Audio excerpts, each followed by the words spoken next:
Bonjour à tous. Donc suite à différents commentaires sur cette vidéo qui était un peu trop rapide et sans explication, donc je souhaitais revenir dessus afin de rentrer plus en détail sur la colorisation d'une image en partant d'une image couleur et transformer certaines parties de cette image en noir et blanc. Donc on va rentrer tout de suite dans le vif du sujet. Nous allons utiliser cette photo pour avoir ce type de résultat. Donc avoir au premier plan nos taxis en jaune et l'arrière-plan en niveau de gris avec un petit effet assez basique. Donc pour commencer ce type d'exercice, il est important de vérifier dans votre sélecteur de couleurs que vous avez essentiellement deux teintes. La teinte noire 100%, et bien sûr l'opacité également à 100%, et la teinte blanche pareil à 100% blanc et l'opacité 100%. Donc ça j'expliquerai tout à l'heure pourquoi l'importance d'avoir que ces deux teintes. Donc nous voici sur notre nouvelle photo et nous allons transformer en noir et blanc tout l'arrière-plan de cette image pour garder en couleur essentiellement les deux taxis jaunes. Pour cela nous allons utiliser l'option masque. Donc on l'active.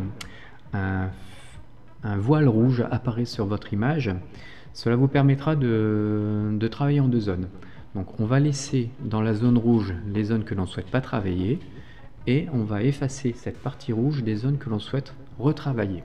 Donc pour effacer cette partie rouge des zones que l'on souhaite travailler, nous allons utiliser l'outil pinceau et lui appliquer la couleur blanche, bon là qui est déjà présente. Donc ça y est, on commence. On y va plutôt grossièrement au début pour effacer cette zone rouge et on appliquera et on affinera par la suite en fonction de l'épaisseur du pinceau notre détourage. Donc là voilà, j'efface grossièrement. Hop. Donc vous voyez, hein, je ne fais pas pour le moment attention, je déborde légèrement sur les voitures. Et ça on peaufinera tout à l'heure. Ici, allez, on va volontairement effacer pour expliquer notre petite méthode qui permettra d'avoir un détourage plus précis. Donc voilà. Donc comme vous pouvez le voir, je vais zoomer, j'ai débordé volontairement hein, sur mon image. Et maintenant on va aller remplir plus précisément de cette petite couche orange le pourtour de mon taxi. Donc pour cela j'utilise le noir 100% et je réduis la taille de mon pinceau. Donc vous pouvez bien sûr utiliser, si vous n'êtes pas à l'aise avec les raccourcis clavier, utiliser les épaisseurs de pinceau qui sont présents ici. Hop, donc là on détourne.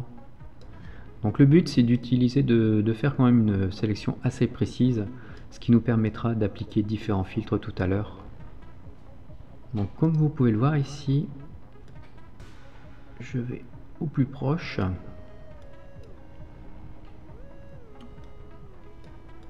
Donc voilà, ici on va rentrer dedans. Hop, ça je reviendrai ici tout à l'heure après pour faire autre chose.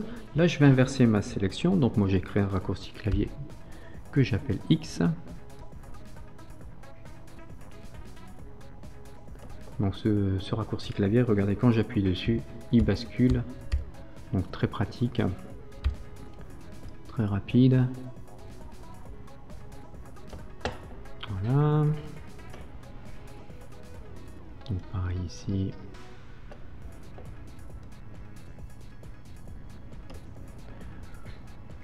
Bon, comme vous pouvez le voir, je vais quand même beaucoup plus lentement que la version précédente. Donc j'espère que on prend le temps.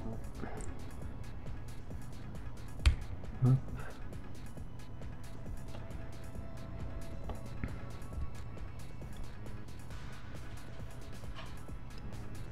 Bon, on peut zoomer, travailler plus précisément. Bon, cette photo n'est pas de bonne qualité ni de haute définition, donc on aura un travail quand même approximatif. Alors je voudrais revenir sur cette partie-là pour expliquer deux méthodes différentes. Bon, on a bien sûr vu le pinceau qui permet de coloriser, mais nous avons des zones qui sont assez droites dans le détourage, comme de ce point-là à ce point-là. Donc il est intéressant de savoir que vous pouvez faire un clic, appuyer sur majuscule, aller à l'autre bout et faire un second clic. Ça vous permet d'avoir des zones droites sans devoir faire manuellement comme ça, où on a tendance parfois à avoir la tremblote.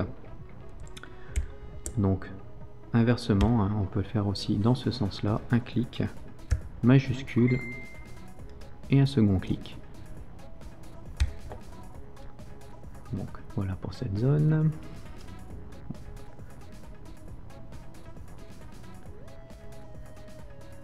Bon, je pense que là pour je vais quand même accélérer certaines zones du détourage, enfin du remplissage, pour quand même pas perdre trop de temps là-dessus.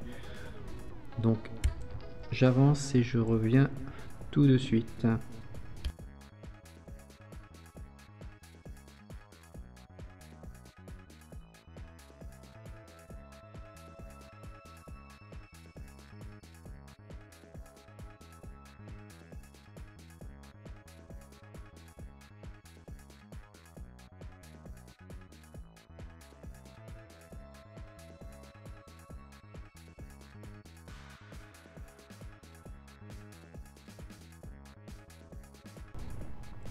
Donc me voici, j'ai accéléré un petit peu la vidéo pour pas perdre trop de temps. Donc maintenant je souhaiterais aussi aborder une autre solution pour faire un remplissage de cette zone en voile orangé, mais en utilisant autre chose que le pinceau. Donc pour cela on va utiliser le lasso polygonal et bien sûr ne pas avoir la fonction friande de sélectionner, mais bien la version polygonale. Donc je clique bien dessus, on est sur nouveau ou ajouter, hein, pour cet exercice ça n'a pas d'importance. Donc on clique sur nouveau et on y va, on essaie de faire un petit tracé au plus près pour avoir une sélection assez propre, ce qui est quand même parfois plus pratique que le pinceau.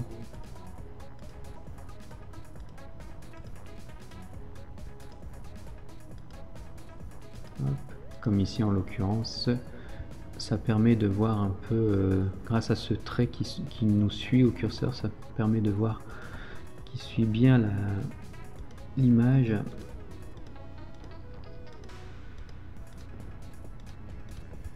Voilà, hop, je reviens un peu en arrière et on ferme notre sélection. Donc le souci maintenant, ça serait de remplir cette zone soit de noir ou de blanc, hein, tout dépend si on veut effacer ou ajouter. Donc pour cela, on a réalisé une sélection, donc nous allons dans le menu édition et on a remplissage. Petite fenêtre va apparaître et nous propose d'utiliser la couleur primaire ou couleur secondaire. Donc primaire c'est le blanc et secondaire c'est le noir. Donc là en l'occurrence je veux remplir de noir pour pouvoir avoir une zone orangée qui remplit toute ma sélection. Donc je prends secondaire et je fais appliquer. Je peux désactiver ma sélection soit en utilisant le raccourci clavier pomme D ou soit en utilisant l'outil de désélection qui est présent dans la barre de menu. Donc voilà, nous avons réalisé notre masque de détourage. Donc maintenant on va le désactiver pour activer, faire apparaître la sélection. Comme ceci. Donc nous avons bien notre sélection qui est présente, qui représente bien l'arrière-plan de notre image.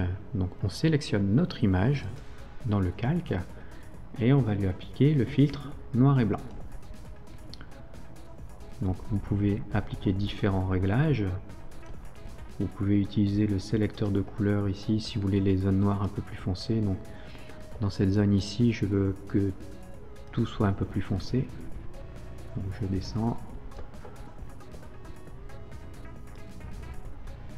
Vous voyez, ça peut changer.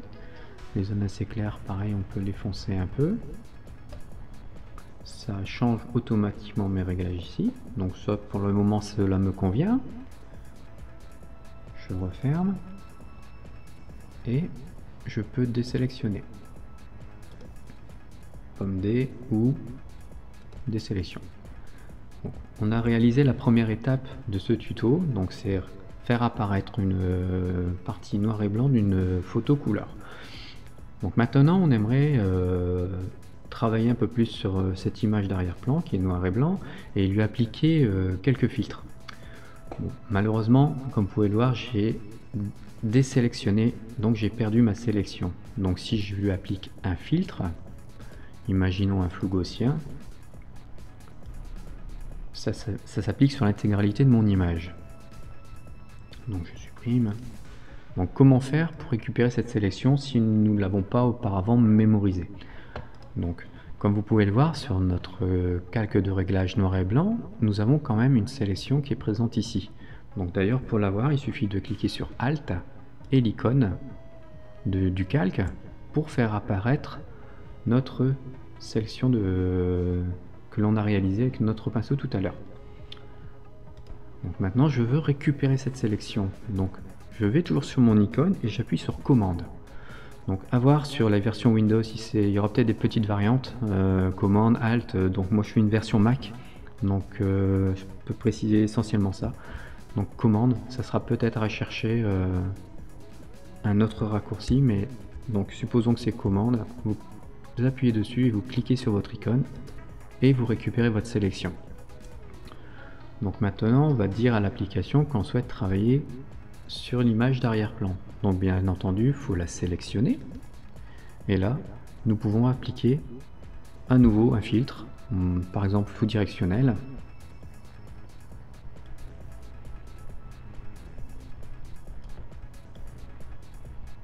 Hop, comme ceci. Comme vous pouvez peut-être le constater, sur les bordures de notre image, nous avons un effet qui s'applique quand nous avons ouvert la boîte de dialogue de ce filtre. Pour le faire disparaître, il suffit de cocher conserver l'alpha. Donc regardez ici, je vais cocher, ça va disparaître. Hop, ça permet d'avoir une image, un effet plus convenable sur notre image. Je désélectionne. Voilà, mon filtre est bien entendu appliqué que sur l'arrière-plan de mon image. Donc on peut effectivement aussi rajouter encore d'autres filtres. Donc pour cela, comme tout à l'heure, je récupère ma sélection, commande clic, et dans ma palette de calque, dans les filtres, je vais ajouter par exemple un éclairage.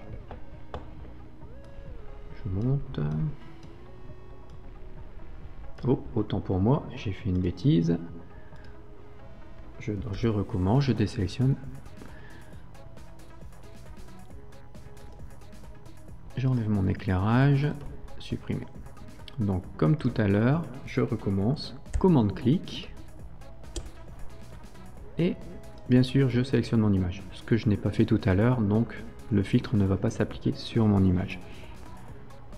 Hop, et là maintenant je retourne sur mon éclairage. Là, voilà, on voit tout de suite le résultat.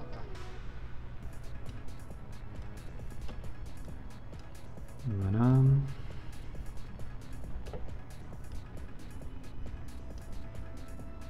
Comme ceci. Je désélectionne, pomme D. Et on peut bien sûr utiliser les différents réglages de la palette de calque pour obtenir d'autres effets sur votre image. Donc voilà, je souhaitais vraiment revenir sur cette partie. J'espère qu'elle est un peu plus compréhensible que la première où effectivement j'avais fait qu'une démonstration où tout était rapide et ou sans explication. Donc j'espère que cette nouvelle version vous plaira. En tout cas, n'hésitez pas à me le dire dans les commentaires et je vous dis à bientôt. Merci.